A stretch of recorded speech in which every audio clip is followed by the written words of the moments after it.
Detroit Dead through and through. Welcome back, Steve here. Got another Detroit Lions episode for you where we're going to talk to some football. If that's your type of thing, you're a Detroit Lions fan, you like football, this is the place you want to be. Hit that subscribe button. Greatly appreciated. I'm going to be talking about some of these rookie sensations, man.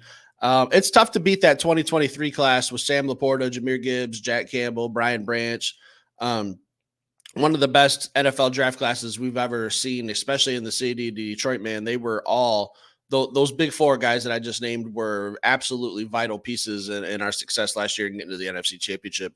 Brad Homles winning Executive of the Year, the Detroit Lions getting voted best draft class of the year for that season. Did we match it in 2024? That would be a scary, scary thought. If Brad Homles hit another home run in 2024 and we got some rookies coming in here that are going to be contributors. I'm not exactly sure what I want to do with this episode, man, but I will start with saying this. From what I see on Twitter, the clips that I see, tweets from people who are reputable and aren't just going to blow smoke up your ass to get some likes on Twitter, you know, people who are close to the team, beat writers or whatnot, reporters, what they're saying about Terion Arnold has me excited. Coming into mandatory minicamp, OTAs, playing that outside corner on the opposite side of Carlton Davis, day one. Hey, man, we drafted you in the top, 24? Drafted you with pick 24. You're going to be playing outside corner for a team that went to the NFC Championship last year. It's going to be a sink or swim type situation for Terion, and I think he's going to do okay. I don't want to put too much pressure on him. Like I've said before, this defense is going to go as far as it'll take us. The defense was kind of holding us back a little bit last year, but I know we're going to get things right. We're going to steer the ship clear of all those issues. Well, with Terion Arnold, there's going to be some growing pains. There's going to be some plays that just happen. You know, he's a rookie. He's learning the NFL's faster than college, even coming from Alabama, who's been a powerhouse the last, 15 years since Nick Saban's been there. Alabama's been a powerhouse, but this is the NFL. But I will say this. Most guys that are coming from Alabama lately, I remember an interview with Derrick Henry, said that NFL is a little slower. I mean, I guess when you're Derrick Henry and you're 6'5", 240 pounds, and you can run like a deer and you're a running back, it's a little bit different. But Terion Arnold, I have all the confidence in the world. I love seeing him get those reps at the second cornerback position.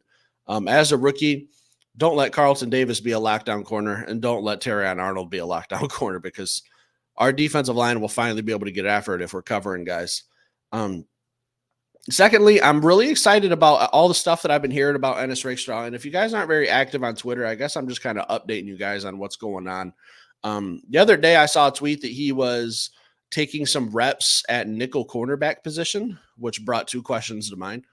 What's going to happen with Brian Branch? What's going to happen with Amik Robertson?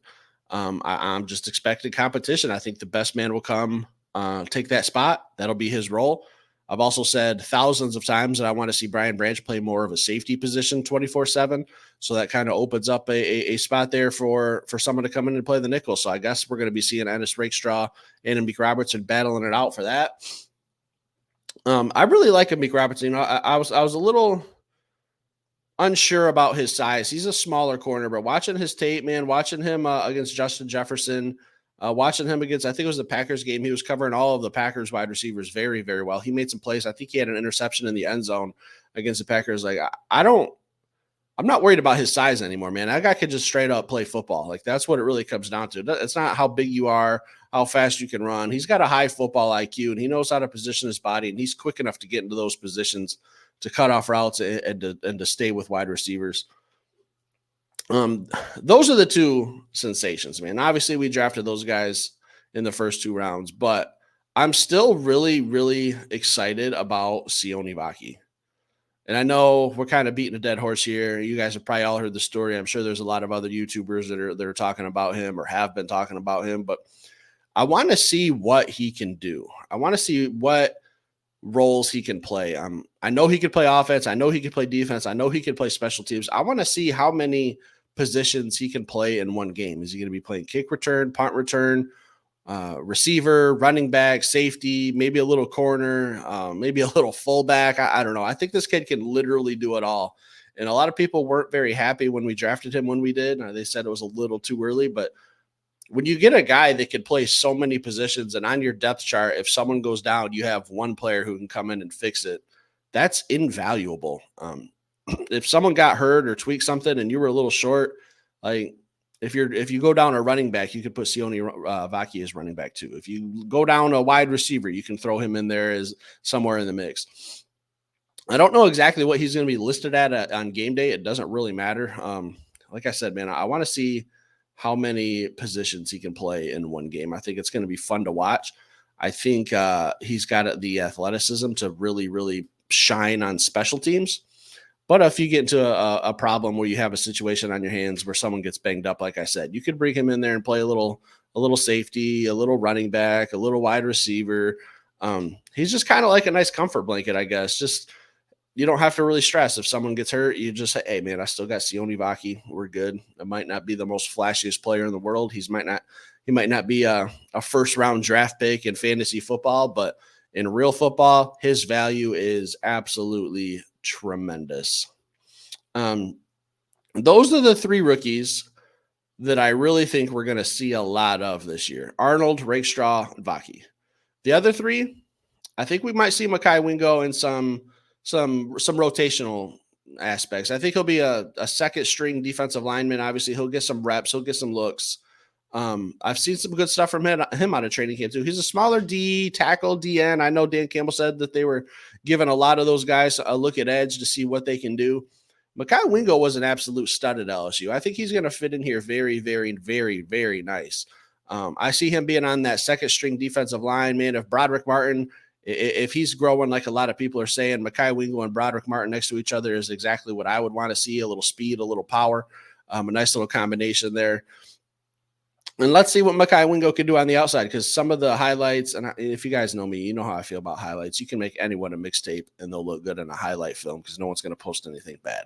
But from what I see, my initial impression, highlights, Mekhi Wingo looks pretty good, looks quick, looks explosive. Looks like he's got a nice little bend to him to get around some defensive ends if he has to on the edge. He's got enough burst to get through in the middle. Just a little undersized. So some of them bigger guards and centers are probably going to handle him up pretty easy. The last two, me and Will have both said offensive linemen, Giovanni Manu and Christian Mahogany. Look, we don't want to see him in 2024. If we do, we want to see it in some type of gadget form. Giovanni Manu, as big as he is, he's just not probably ready for the NFL his first season.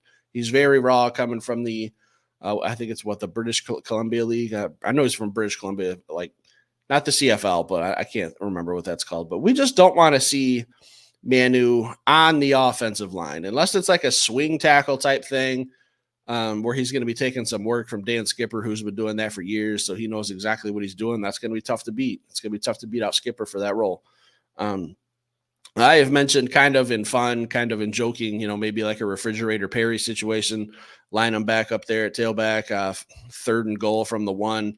6'8", 350 pounds, an athletic freak, ran a 4.9 at his combine. I think he could get you a yard. I mean, I don't see many people being able to stop him short of a goal line. That's just for fun, though. I don't know if that's really going to happen, but if it does, you heard it here first at Detroit Den 313. And Christian Mahogany, lastly, I don't know where he's going to fall, honestly. I could sit here and guess. I'd like him to be in that Coyote, Awasiqua, and Colby Swordsdahl type of situation where those three guys are battling out for that interior guard. If someone were to go down, either Zeitler or Glasgow, if they have to miss a game or two, I would look at Christian Mahogany to be in the mix with Zeitler, or I'm sorry, with those two guys that I just named, Swordsdahl and Awasiqua. I think those three are going to be fighting for that guard spot if someone were to get hurt. So here's the question, guys. Is this 2024 draft class potentially better than the 2023 draft class? Because I think it's really hard to beat. I almost said impossible, but nothing's impossible. Is it likely that Brad Homles hit another home run with his draft? And is it enough to put the Detroit Lions over the hump, get to the Super Bowl? And getting to the Super Bowl is not good enough for me.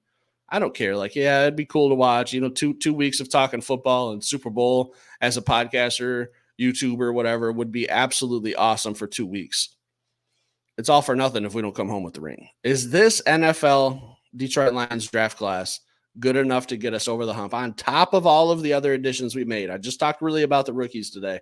I didn't mention DJ Reader. I only briefly mentioned Carlton Davis, those guys, and Meek Robertson a little bit, obviously, because he fit in with the two guys I was talking about. But we added some very good pieces in free agency. Did we hit another home run in this NFL draft? Is it good enough to get us to the Super Bowl and win it? Getting there does not mean shit to me. I want to win the Super Bowl, parade down Woodward, T-shirts, trophies, tattoos, you name it all, guys. Leave it in the comments. Hit that like button. Stick around, subscribe. We'll be back later with another show.